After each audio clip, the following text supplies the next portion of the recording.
Hey, so pull up a chair. Let me tell you about Alan. You know Alan, right? Mid-20s, sharp suit, works in one of those glass towers downtown. He's a good guy, genuinely, but he had this one thing hanging over him, this invisible weight that was crushing him slowly. It all started, like most modern disasters, while he was waiting for his morning coffee. It was a Thursday. Alan was standing in line at that super fancy coffee spot near his office. You know, the one where the espresso machine sounds like a jet engine warming up and a small latte costs like $6. He was wearing the new blazer, the one that cost more than his phone bill, because he needed to look the part. He was scrolling through Instagram, just killing time, and there was Marco. Marco was Alan's friend, or maybe acquaintance is the better word. Marco was actually rich. Like, his dad owned half the development company. Alan worked for Rich. Marco was always posting pictures from ridiculous places. A yacht in Miami one day, some rooftop bar with bottle service the next. Alan scrolled past a photo of Marco lounging by a pool, looking annoyingly relaxed, captioned something dumb like, "Just another Tuesday." Alan took a slow sip of his $6 latte. It tasted fine, but the taste wasn't the point. The point was the image. See, Alan wasn't poor. Not really. He made a decent starting salary for a big city. He could pay his rent the slightly too small apartment that cost way too much because it was in the right zip code. He could buy groceries, but when he looked at Marco, when he looked at the whole crew he was trying to fit in with, Alan felt like he was wearing a costume that was 2 sizes too small. He was faking the vibe. He wanted to be invited to those spontaneous weekend trips. He wanted to be able to say, "Oh yeah, that restaurant, it's fine, but I prefer the place in Soho." He couldn't say that because he'd never even been inside the Soho place. The immediate problem hit him right there in line. His phone buzzed. It was a notification from his main credit card, the one he used for emergencies and, let's be honest, for status purchases. Payment due, $1,850. Alan felt his stomach drop right out of his shoes. He knew the number was high. He'd bought that new watch, the one that looked expensive but wasn't actually Rolex expensive last month. He needed it for a client dinner. He told himself he'd pay it off right away, but he hadn't. And now, because he only paid the minimum, the interest was already kicking in. It was brutal. The credit card company charged something like 26% APR. 26%! That meant every dollar he paid was mostly going to the bank just for the privilege of borrowing money, not actually paying down the cool watch he wore. He felt this rush of panic. He had to cover that bill by Friday, or they'd hit him with a late fee, another $50 just for being slow. $50! That was almost 9 lattes he didn't get to enjoy. He looked around the coffee shop. Everyone looked cool. Everyone probably had their finances handled. He imagined Marco wouldn't even notice if he dropped $1,800 on a watch. For Marco, it was pocket change. For Alan, it was 3 weeks of careful budgeting, followed by a month of eating ramen to recover. That day, the pressure solidified. It wasn't enough to have a good job. He had to look like he already succeeded. He remembered a conversation from the week before. Marco had casually mentioned needing a new laptop, and Alan, trying to keep up, had instantly chimed in, "Oh yeah, I just upgraded mine too, got the new Pro model, sleek." He hadn't upgraded anything. He was still nursing the cheap laptop from college, duct tape near the hinge. But he said it. He said it because the silence afterward felt like admitting failure. So, Alan started digging the hole deeper. He looked at his checking account. Barely enough to cover rent, let alone the card. He needed to look like he had disposable income, even if he didn't. That evening, instead of going home to his sad microwave dinner, Alan went shopping. He needed new shoes for an upcoming mandatory networking event. He found a pair of Italian leather shoes. They were beautiful. They were also $400. "It's an investment," he whispered to himself in the dressing room mirror, trying to convince the reflection that the receipt wasn't a lie. He put them on the credit card, the other credit card, the one he usually reserved for the absolute bare minimum. He walked out feeling taller. He walked out feeling prepared to impress. He also walked out knowing he was now juggling 3 minimum payments and sinking further into the quicksand of high-interest debt, all so he could stand next to Marco without feeling ashamed of his shoes. The next few weeks were a blur of hustle and hiding. Alan was working late constantly, not because of actual work pressure, but because he was checking his bank account every hour, trying to figure out how to juggle the minimums. He started skipping lunch with his coworkers. Not because he was busy, but because they usually went to that decent sandwich place.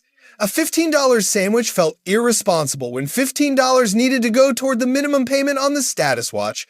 Instead, he ate a granola bar he kept stashed in his desk drawer, the one he pretended was a health kick. The stress was getting physical. Headaches every afternoon, he couldn't focus, he'd stare at spreadsheets, but all he could see were the interest calculations ticking up in his head. The breaking point happened at the networking event. Everyone was networking, shaking hands, talking about their portfolios and their upcoming vacations. Alan was holding a plastic cup of lukewarm, sparkling water, trying to look engaged. Marco walked over, flanked by two senior VPs. "Alan, good to see you, man. We're heading out to that new rooftop bar after this. You should join us. It's going to be insane." Marco clapped him on the shoulder. Alan's heart pounded. The rooftop bar. That place required a cover charge and guaranteed you'd spend at least $100 on one fancy cocktail you didn't even like. It was the pinnacle of the status game he was trying to win. "Oh man, that sounds awesome, Marco," Alan said, forcing a smooth tone. "But I can't tonight. I've got this huge presentation first thing tomorrow morning. Gotta be sharp." Marco raised an eyebrow, a flicker of surprise crossing his face. "Presentation? I thought you wrapped that up last week?" Alan froze. He stammered, "Yeah, well, they changed the scope. You know how it is. Last-minute changes. I have to rework the whole data visualization." Marco just nodded slowly, a vague look of dismissal crossing his features. "Right. Well, catch you later then." When Marco walked away, Alan didn't feel relief. He felt exposed. He hadn't fooled Marco. Marco probably hadn't even noticed Alan's existence until he asked him to join the expensive outing. The rejection stung, not because he missed the bar, but because he missed the chance to pretend he belonged there. He excused himself from the event early. He walked home because he couldn't justify the Uber fare. When he got back to his apartment, the feeling of the heavy, expensive leather shoes on his feet felt like lead weights. They weren't symbolizing success, they were symbolizing debt. He looked at the closet full of clothes, bought to impress people who didn't care, and he felt profoundly, totally poor. Not because his bank account was low, though it was, but because his net worth was actually decreasing every month due to the interest payments. He was paying premium prices for the privilege of pretending he wasn't struggling. He sat down at his cheap desk and finally opened the spreadsheet he'd been avoiding. It wasn't the presentation data, it was his actual budget. $2,100. Student loans, $400. Credit card one watch, minimum $150. Interest rate, 26%. Credit card 2 shoes. Minimum, $85. Interest rate, 22%. $250. Food, bare minimum, $300. Total minimum debt payment, $235. He looked at his take-home pay. After taxes, it was around $4,500. That left him with barely $500 buffer for everything else. Gas, supplies, the occasional required social outing. He realized the $400 shoes had completely erased his safety net for the month. He calculated how much he'd spend just paying the interest on the credit cards over the next year if he only paid the minimums. The number was staggering. He was throwing away hundreds of dollars a year, money that could have gone toward a real investment, like paying down his actual student loan principal faster, just to keep the illusion of a high lifestyle alive for a few Instagram moments. He finally understood. Marco wasn't stressing about $400 shoes because he could buy a new pair without blinking. Alan was stressing because that $400 purchase had cost him really about $550 in the long run, plus the anxiety of dodging phone calls from collection agencies. The next morning, Alan didn't go to the fancy coffee place. He stopped at the grocery store on his way to work and bought a cheap bag of pre-ground coffee. He brewed it in his old drip machine.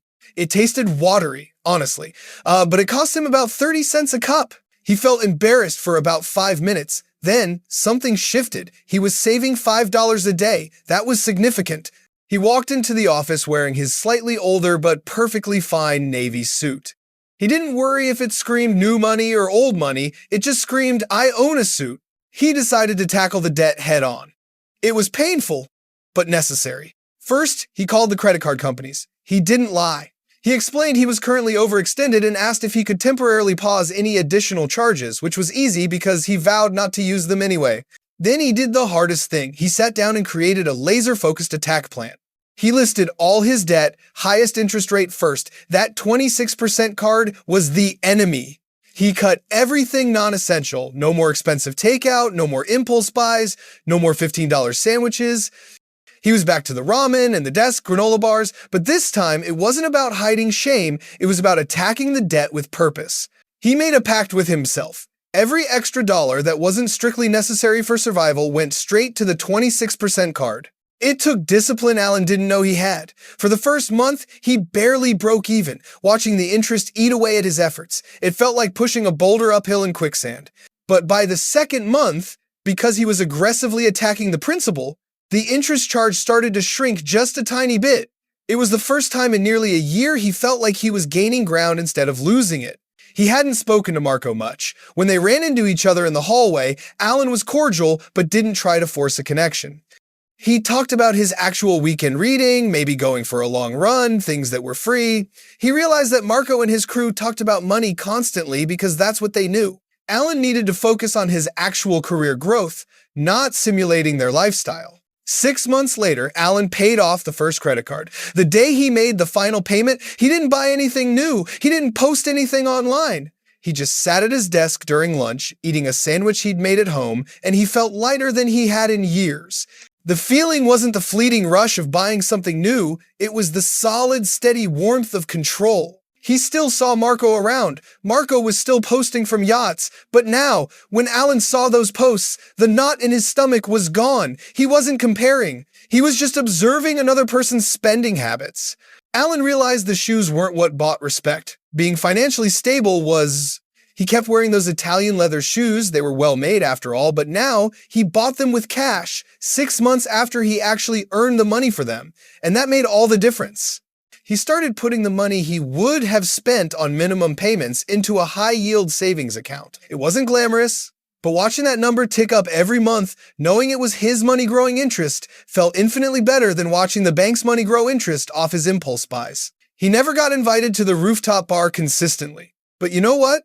He started saving for a real vacation, one he could actually afford, and that felt way more exciting than pretending he could afford a $30 cocktail for one night. The key takeaway here is simple. Trying to look rich by using debt keeps you poor because status purchases often come with crippling interest rates that destroy your actual wealth-building power. Focus on building real financial security first, and the confidence will follow naturally, without the need for expensive props.